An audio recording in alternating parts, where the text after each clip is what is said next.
છે તો થોડું જોરથી જય જોહાર, જય આદિવાસી, જય જવાન, જય જવાન. ધન્યવાદ. આજની સભામાં પંચમહાલની આ પવિત્ર ધરતી પર, ક્રાંતિકારી ધરતી પર અહીંયા મારી સાથે ઉપસ્થિત આમ આદમી પાર્ટીના યુવા અધ્યક્ષ એવા બ્રિજરાજભાઈ સોલંકી, વિદ્યાર્થીના યુવા નેતા આમ આદમી પાર્ટીના યુવા નેતા એવા યુવરાજસિંહ જાડેજા, પંચમહાલ જિલ્લાના આમ આદમી પાર્ટીના પ્રમુખ એવા પ્રવીણભાઈ રાઠવા, સાથે મુકેશભાઈ રાઠવા, સાથે મંચસ્થ ઉપસ્થિત તમામ આગેવાનો અને જેમણે આયોજન કર્યું છે એવા આપણા ગોપાલદાસ મહારાજ, જેમને આપણે ગૌતમદાસ મહારાજ તરીકે ઓળખીએ છીએ, એમના માટે પણ જોરદાર તાળીઓ પાડીએ. આજની આ સભામાં મીડિયા મિત્રો પણ આપણે લાઈવ કરવા માટે અને આપણો સંદેશો પૂરા ગુજરાતમાં પહોંચાડવા માટે ઉભા છે. પોલીસ અધિકારીઓ પણ સવારથી જ ખડે પગે આ કાર્યક્રમને સરળતાથી રાય, કાયદો વ્યવસ્થા જળવાય એના માટે ઉભા છે. ત્યારે સૌ માટે એકવાર જોરદાર તાળીઓ પાડી લે. સાથીઓ, હું મારી જાતને ભાગ્યશાળી માનું છું, હું ગૌરવશાળી માનું છું, કેમ કે આજે જે રૂપસિંહ નાયકના વંશજો છે, રવજી નાયકના વંશજો છે, આપણે અહીંયા બાબલિયા નાયકના વંશજો છે, તમામ ક્રાંતિકારી લોકોના વંશજો વચ્ચે આવીને હું મારું વક્તવ્ય આપું છું. ત્યારે આ અવસરમાં હું પોતાને પણ ખૂબ ભાગ્યશાળી માનું છું. સાથીઓ, દેશના ઇતિહાસમાં ભલે આપણા પૂર્વજોએ ક્રાંતિ કરી, એને દેશના ઇતિહાસમાં સ્થાન આપવામાં નથી આવ્યું. તમે જાણો છો, દેશનો ઇતિહાસ 1857ના વિપ્લવથી બતાવવામાં આવે છે. એમના પહેલા શહીદ જેને ફાંસી આપી એવા મંગલ પાંડેથી બતાવવામાં આવે છે. સાથીઓ, આપણે જે ધરતી પર ઉભા છે એ ધરતીનો ઇતિહાસ એવો છે, અંગ્રેજો જયારે ગુજરાતને પોતાની સાથે લીધું, ગુજરાતમાં બ્રિટિશ શાસનની શરૂઆત થઈ, ત્યારે સૌથી પહેલા જો ગુજરાતમાં કોઈ ક્રાંતિ થઈ હોય તે પંચમહાલ જિલ્લામાં 1818માં પહેલી ક્રાંતિ થઈ હતી. અને ક્રાંતિ કરનારા નાયક સમાજના આપણા પૂર્વજો હતા, ભીલ સમાજના આપણા પૂર્વજો હતા. અને બીજો જે વિદ્રોહ ગુજરાતમાં જો કોઈએ કર્યો હોય તો 1826માં પંચમહાલની ધરતી પર આપણા પૂર્વજોએ બીજો વિદ્રોહ અંગ્રેજો સામે. ત્યારે સાથીઓ, 1838 થી લઈને 1868 સુધીની ક્રાંતિ આ ધરતી પર કરનારા આપણા પૂર્વજો, નાયકો, ક્રાંતિવીરો, ભીલો ક્રાંતિવીરો એ આપણા પૂર્વજો હતા. આપણા બાપ દાદાઓ પણ હતા, આપણે ગરીબ હતા. એટલે આપણા ઇતિહાસને આજે આ સરકારો છુપાવી રહી છે. આપણો ઇતિહાસ એ ગૌરવશાળી હતો. આઝાદીના 78 વર્ષ પછી પણ આદિવાસીઓના ઇતિહાસને છુપાવવામાં આવે છે. સાથીઓ, તમે જાણ્યું હશે, 1838માં રૂપસિંહ નાયકની આગેવાનીમાં આ ધરતી પરથી અંગ્રેજો સામે આંદોલન શરૂ થયા. અને એ આંદોલનને દબાવવા માટે 1839માં બ્રિટિશ સામ્રાજ્યના કમિશનરની અહીંયા નિયુક્તિ થઈ. 1844માં અહીંયા પોલિટિક્સ એડલ્ટની નિયુક્તિ થઈ. અને તમે બધા જાણો છો, 1857નો જે વિપ્લવ થયો, આ વિપ્લવમાં પણ આપણી ધરતીના રૂપસિંહભાઈ નાયક અને કેવળસિંહ નાયકની આગેવાનીમાં ખૂબ મોટો મહાસંગ્રામ થયો. અને આ વિસ્તારમાં આપણા આદિવાસી પૂર્વજોએ અંગ્રેજોને પણ ઘૂસવા નથી દીધા. એ સંગ્રામમાં 33 વર્ષ સુધી આપણા લોકોએ સામે લડાઈ આપી, તીરકામઠા સહિત લડાઈ આપી. સામે ગોળા હતા, બારૂદ હતી, સામે ગોલીઓ હતી, બંદૂકો હતી, તોપના મોટા મોટા ઘોડા હતા, ઘોડે સવારી હતી. છતાં પણ આ વિસ્તારમાં અંગ્રેજોને હંપાવવા વાળા જો કોઈ હોય તો એ આપણા પૂર્વજો હતા. સાથીઓ, તમે જાણો છો ઇતિહાસને, રૂપસિંહ નાયકની આગેવાનીમાં 30 વર્ષ સુધી આ વિસ્તારમાં અંગ્રેજો સામે લડત ચાલી. તમને ખબર છે 1868માં જ્યારે આગેવાનીમાં રૂપસિંહ નાયક અને જોરિયા પરમેશ્વર જેમની આગેવાનીમાં 1868 માં અહીંયા યુદ્ધ થયું. અંગ્રેજોની લશ્કર અને અહીંના સ્થાનિક રજવાડાના લશ્કર સામે યુદ્ધ છેડ્યું. આપણે બધાને ખબર છે 14 ફેબ્રુઆરીના રોજ આ વિસ્તારને સ્વતંત્ર રાજ્ય જાહેર કરવામાં આવ્યું. 1868 ની 14 ફેબ્રુઆરી આદિવાસીઓનું સ્વાયત્ત રાજ અહીંયા જાહેર થયું. ત્યારબાદ 16 ફેબ્રુઆરીના રોજ બ્રિટિશ લશ્કર અહીંના દેશી રજવાડાઓ અને કેટલાક દાહોદમાં સ્થપાયેલી ભીલ પલટનને સાથે રાખીને વધેડ ગામમાં આક્રમણ થયું. વધેડ ગામમાં આક્રમણ થયું. આપણા નાયક ક્રાંતિકારીઓએ, આપણા ભીલ ક્રાંતિકારીઓએ પછી પણ 1 મહિના સુધી અંગ્રેજી શાસન સામે લડત આપી. 1 મહિના સુધી અંગ્રેજી શાસનને હંપાવી અને છેલ્લે 15મી માર્ચ 1868 ના રોજ આપણા ક્રાંતિકારી લોકોને પકડી લેવામાં આવ્યા અને એ લોકોને જાંબુઘોડા નારુકોટમાં લઈ જવામાં આવ્યા. 15 દિવસ બાદ એટલે કે 31 માર્ચના રોજ 31 માર્ચ 1868 ના રોજ અહીંયા નવી કોર્ટ ચાલુ કરવામાં આવી અને 15 દિવસ સુધી મુકદ્દમો ચાલવામાં આવ્યો અને 15 દિવસ બાદ એટલે કે 16મી એપ્રિલના રોજ આપણા રૂપસિંહ નાયક, જોરિયા નાયક, બાબલિયા નાયક, બાબરિયા નાયક, રવજી નાયક જેવા 5 ક્રાંતિકારીઓને ફાંસીના માંચડે પર ચડાવી દેવામાં આવ્યા. સાથીઓ, ઇતિહાસ તો ત્યાં સુધી કહે છે જ્યારે આપણા 5 યોદ્ધાઓને એકી સાથે ફાંસીના માંચડા પર જાંબુઘોડા અને નારુકોટમાં ચડાવવામાં આવ્યા. તે દિવસે ફાંસીનો માંચડો પણ તૂટી ગયો હતો. એ આપણા પૂર્વજોની તાકાત હતી. સાથીઓ, 5 લોકોને ફાંસીના માંચડા પર ચડાવી દીધા અને ભૈજી બારિયા એમની સાથે 42 જણોને આજીવન સજા ફરમાવવામાં આવી. ત્યારે સાથીઓ, મને ગર્વ થાય છે કે તમારા ગામોમાં જે ક્રાંતિ થઈ, જળ જંગલ જમીનના અધિકારોની ક્રાંતિ થઈ, સ્વતંત્ર સેનાનીઓની ક્રાંતિ થઈ, સ્વતંત્રતા માટે ક્રાંતિ થઈ, ત્યારે મારી સામે આ ધરતી પર એમના પૂર્વજોના, એમના ઇતિહાસના વંશજો મારી સામે ઉભા છે. તો આ ચૈતર વસાવા તમને બધાને હું નમન કરું છું.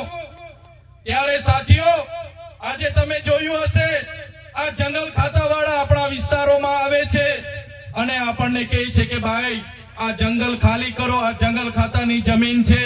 હમણાં પડલિયામાં આપણી એક બેનનું ઘર તોડી નાખવામાં આવ્યું. આપણા લોકોને લાઠીચાર્જ કરવામાં આવ્યો, ટીયર ગેસ છોડવામાં આવ્યા, 50 રાઉન્ડ ફાયરિંગ કરવામાં આવ્યું. ત્યારે આ સરકારોને કહેવા માંગુ છું, અમારા પૂર્વજો અંગ્રેજો સામે પણ ઝૂક્યા નથી. એ ગોરા અંગ્રેજોને પણ અમે હરાવી દીધા છે. ત્યારે આ આદિવાસી સમાજ એવો છે કે ગોરા અંગ્રેજોને પણ અહીંયાથી ભાગવું પડ્યું હતું. ત્યારે તમારા જેવા કાળા અંગ્રેજોને પણ અમે ભગાડી દઈશું. ત્યારે જંગલ ખાતાને કહેવા માંગીએ છીએ, તમારો જંગલ ખાતાનો કાયદો 1864 માં અંગ્રેજોએ બનાવ્યો હતો. તેની સામે પણ રૂપસિંહ નાયક અને અહીંના ભીલો લડ્યા હતા અને તમારું જંગલ ખાતું 1927 માં બનાવવામાં આવ્યું છે અને આ આદિવાસી હજારો વર્ષથી આ જંગલોમાં રહે છે. આ જંગલ આદિવાસીઓ બનાવ્યું છે. આ જંગલ અને આદિવાસી તમારા ખાતા પહેલા પણ છે. આ જંગલ અને આદિવાસી સરકારથી પણ પહેલા અહીંયા આવેલા છે. ત્યારે મારા આદિવાસી સમાજને અહીંયા હેરાન કરવાની કોશિશ કરશો, અમારી જળ જંગલ અને જમીન છીનવવાની કોશિશ કરશો તો તીર કામઠા અને ભાલા અને પાલિયાને ધારે અહીંયા તીર કામઠા ચાલશે. અહીંયા અમે કોઈને છોડીશું નહીં. અમે આદિવાસી સંવિધાનમાં માનીએ છીએ, સંવાદમાં માનીએ છીએ. અમે આદિવાસી પ્રકૃતિ સાથે, જંગલ સાથે, નદીને માતા માનવા વાળા છે, સૂર્ય અને ચંદ્રને દેવ માનવા વાળા છે.